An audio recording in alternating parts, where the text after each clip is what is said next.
Makeup monsters, enhancement or hiding? That is the question. An additional question is, can the natural skin breathe? In the same vein, what's being hidden? This and more here on Rastas Realities. And I'm getting mighty tired of your trifling ways and of listening to that jackass Bray. Character is inherently far more critical than cosmetics. I've always thought, what's she hiding when I see pounds of worthless, toxic makeup layered upon a face? What happened to moderation? And speaking with ladies of various ethnic backgrounds, I asked, why so little versus so much caked on makeup? The lower numbered of those who do not need makeup or want very little was refreshing to hear, unlike those who cannot do anything without an onion makeup section. Onion makeup session? What is that? It is common knowledge that onions are layered. Why is it that cosmetics are also applied as in layers as an onion? The answer? Funding companies that use poisonous materials that sell vanity to the vain. Please do not let me be misunderstood. No one knows what females whose daily goal is to kick on face paint like a clown at a circus. What they've been through. But makeup is not the answer. In fact, it buries true intentions, character and workable flaws. Shame, accountability, and other tangibles are not in the itinerary of heavy makeup consumers.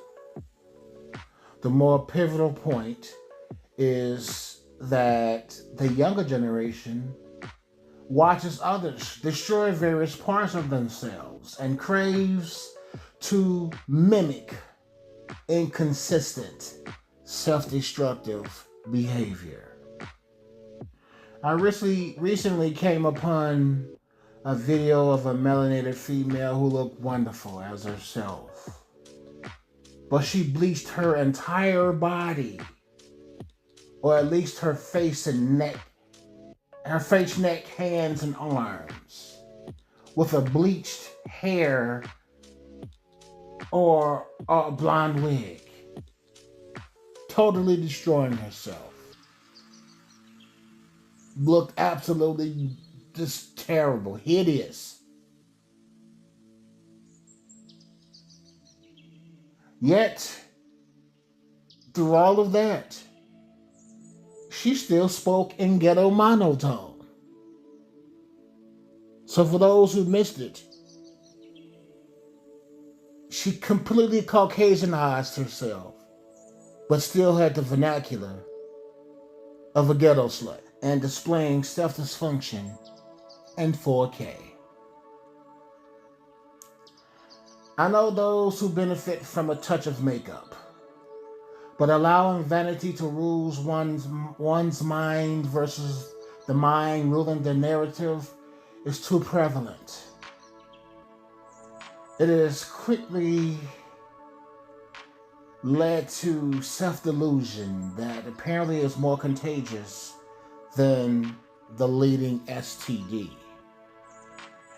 And by STD, I mean sexually transmitted disease, but I also mean sexually transmitted demons. There is such a thing. Proof? It's all over the net and various other media outlets. In closing, natural skin cannot breathe with onion makeup pressed and brushed on. Mindsets cannot bloom when vanity is the soup of daily consumption. Emotional satisfaction cannot come from anything exterior. It's rooted within the interior. When there is nothing inside or what's there hasn't grown or improved, the easy button of vanity can do nothing for the wearer but bring them down in every way possible. This is especially true for those with health issues that show in the body, particularly the face and skin, where discipline is not practiced and fixable health issues are not addressed but covered up. The thing is, at some point, they have to remove the toxic mask of deception. Speaking of toxic, the falsehood of makeup consumerism changes the mind of a mild-mannered individual into a narcissist, a self-minded individual with a bigger-than-thou attitude, but in reality, a lifelong vain loser. And that's the reality. GTTC.